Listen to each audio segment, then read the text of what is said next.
Hi guys, welcome to How to Maximize. In this video, I will show you how to change Facebook account on Monopoly Go. First of all, open up the Monopoly Go game. Once you get into the game, click on Menu from the top right corner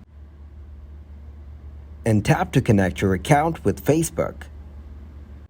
It will take you to the Facebook page where you can tap and continue with your Facebook account if you already have it connected. Otherwise, you can enter your username or email and password to continue using the Monopoly game with your Facebook account.